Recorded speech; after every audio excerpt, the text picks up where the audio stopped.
This is News Hour on Ifako Radio. Good morning, I'm Olanireti Ololade.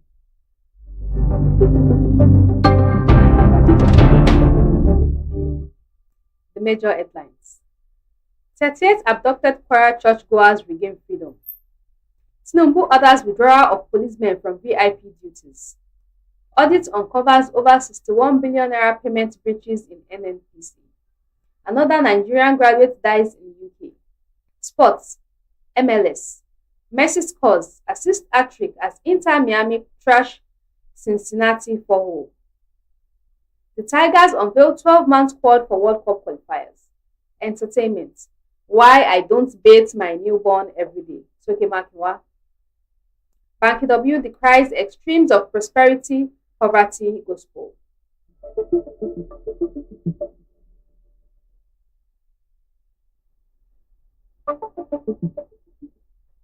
News in detail: 38 abducted choir church worshippers regain freedom. Kwara State Governor Abdulrahman Abdulrazak has announced the release of 38 persons who were recently abducted during an attack on Christ Apostolic Church in Eruku, Ekiti local government area of the state. This was disclosed in a statement by the governor's chief press secretary Rafiu Ajakaye on Sunday. After many days of hard work by security forces and government representatives, he, Abdulrahman Abdulrazak, is excited to announce the freedom of 38 persons who were recently abducted in an attack on Christ Apostolic Church, Eruku, Ekiti local government area, Kwara State. The statement partly read. The governor credited President Bola Tinubu for his hands-on involvement in ensuring the victims regained their freedom. The governor says this is wholly due to the hands-on approach of President Bola Tinubu, who had personally led the efforts to free the abductees. The abductees were freed today, November 23rd. The governor is immensely grateful to President Bola Tinubu, his direct initiative that made this happen. The statement added. Recall that the president had postponed the scheduled trip to the G20 meeting in South Africa to personally oversee security measures in Kwara and Kebbi states.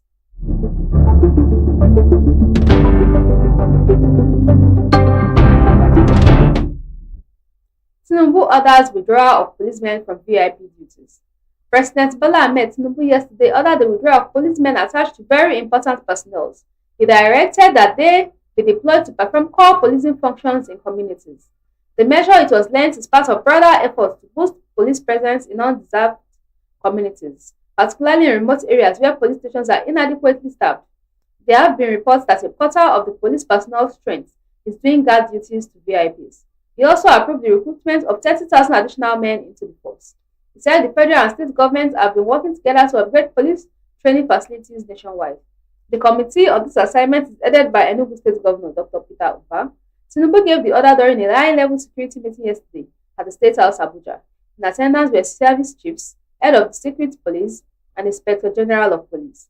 They are Chief of Army Staff, Lieutenant General Waidi Shaibu, Chief of Air Staff, Air Marshal Sunday Kelvin Aniki, IGP Kayode Egbetokun, and Department of State Service DSS, Director General Tosin Ajayi.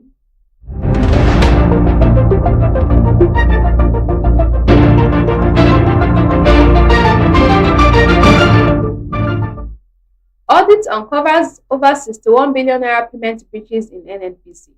The Office of the Auditor General for the Federation has uncovered 28 major financial irregularities linked to the Nigerian National Petroleum Company Limited, involving 30.1 billion naira, $51.6 million, 14.3 million euro, and 5.17 million euro in questionable payments, undocumented expenditure, and breaches of financial regulations.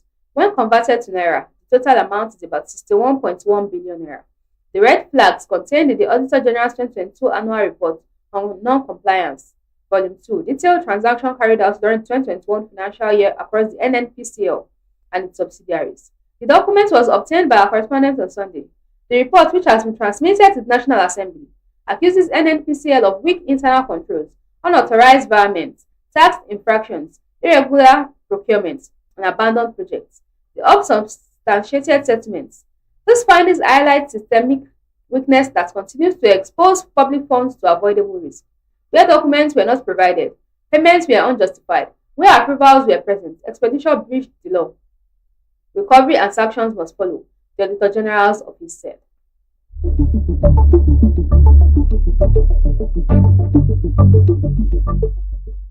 Another Nigerian graduate dies in UK.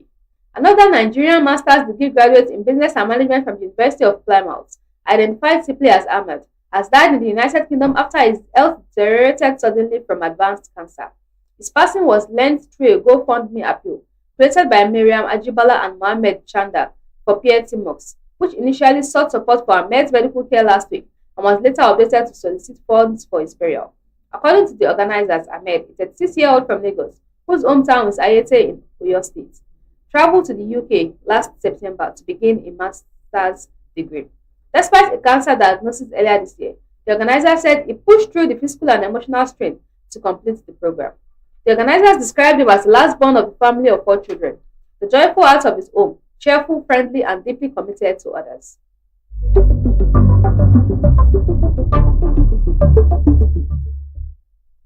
3 shots dead during Lagos Masquerade Festival. Pandemonium broke out on Tuesday after gunmen believed to be members of rival cult groups fired gunshots during the annual Masquerade Festival held in the Orile Igomu area of Lagos State. It was gathered on Sunday that at least 3 people were killed during the incident. The festival is a traditional cultural event associated with a tall masquerade called Igunuko. It was gathered that the masquerade, which customarily appears on Tuesdays during the festival, adjusts the march when youths began firing gunshots behind it. What is known to be a common display of bravado associated with the procession, however, turned violent when a suspected cult leader and his boys allegedly aimed their gun directly at their rivals instead of shooting into the air.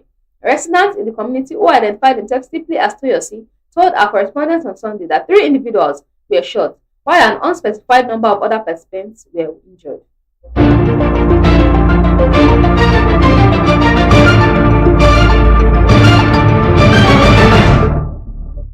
Sports. MLS. Messi scores assist hat-trick as Inter Miami trash Cincinnati 4-0. Lionel Messi produced a vintage performance as Inter Miami stayed on course for their first MLS Cup final appearance with a 4-0 rout of FC Cincinnati on Sunday.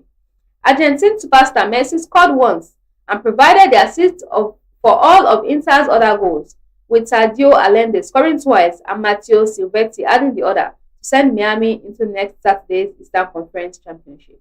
Inter Miami will play host to New York City FC to decide a bet in the MLS Cup final after visiting City upset top seed Philadelphia 1-0 in the rights order match. Argentine forward Maxi Morales scored the only goal in the 27th minute to advance New York City, the 2021 MLS Cup champions.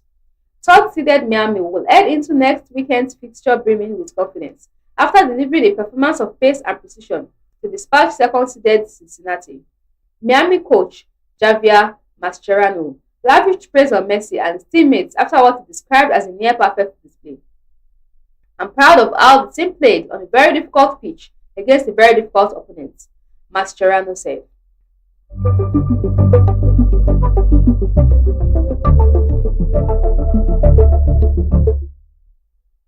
The Tigers unveiled 12-man squad for World Cup qualifiers. Nigeria has named the 12-man squad for the first windows of 2027 FIBA Basketball World Cup Africa qualifiers as the Tigers prepare to open their campaign on Thursday in Tunis. Coach Abdulrahman Mohamed confirmed the roster ahead of the team's departure, with Nigeria set to begin their Group C fixtures against host Tunisia on Thursday. The group also includes Rwanda and Guinea, with matches scheduled against them on November 29th and 30th respectively. Former AfroBasket captain like Nwamu headlines the squad, returning as one of the side's most experienced figures. He is joined by guards Stan Okoye and Mike Nuga, while Christopher Okpeba, known for his shot blocking and defensive consistency, anchors the front court. Mohamed has also included 3 home-based players, which reflects his intention to blend overseas experience with domestic hunger and competition. The full squad announced comprises Olisa Akonobi, Paul Dibal, Chinga Gabar, Maurice Udeze, Mike Nuga, Ike Nwamu, Christopher Obekpa, Jordan Ogundiran, Augustine Okafor, Stan Okoye, Ugo Simon, and Talib Zana.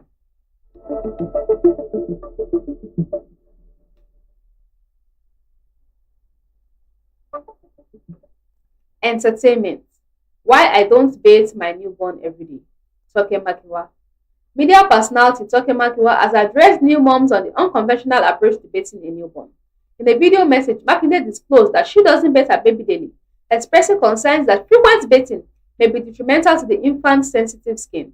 She argued that babies haven't spent 9 months in the womb are not inherently dirty and therefore don't require daily cleansing. I know I'm a new mom and I'm literally just learning as I go, but I really think excessive showering causes skin problems in babies. Babies are not dirty. They've been inside the womb for 9 months and inside your womb is not dirty, she said. As a first-time mom, she said she is embracing a learning curve, admitting she previously judged her sister for a similar approach with her niece. However, after observing the positive impact of her niece's skin health, she decided to adopt a less frequent bathing schedule for her own baby, Yaya.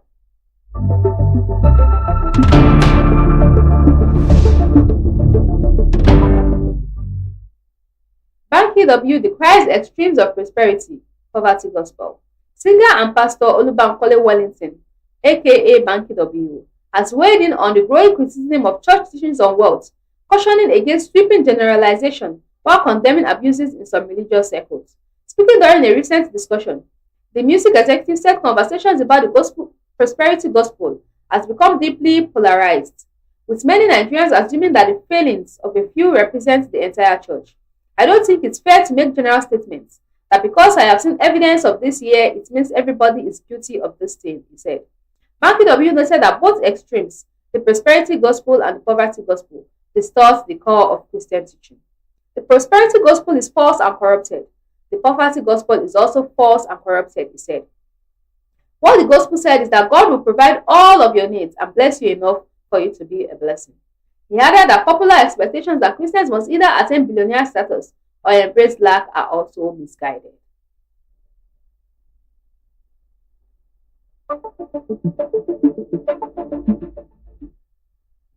Recap of the major headlines.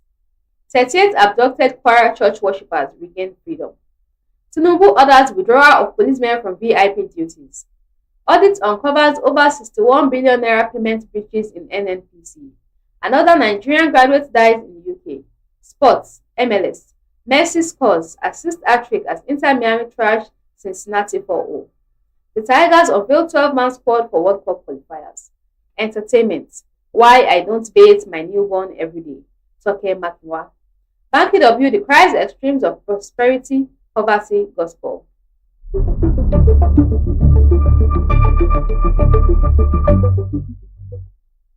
Follow us on all our social media handles: Facebook at Ifako Radio, YouTube at Ifako Radio, WhatsApp at Ifako Radio, X at Ifako Radio, Instagram at Ifako_radio. For news reports, contact us at ifakoradio@gmail.com or call or WhatsApp 091-2222-7433.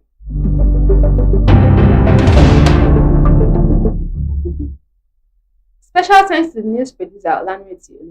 Thanks for watching. I'm Olanireti Ololade. Have a productive Monday. God bless Ifako Jai.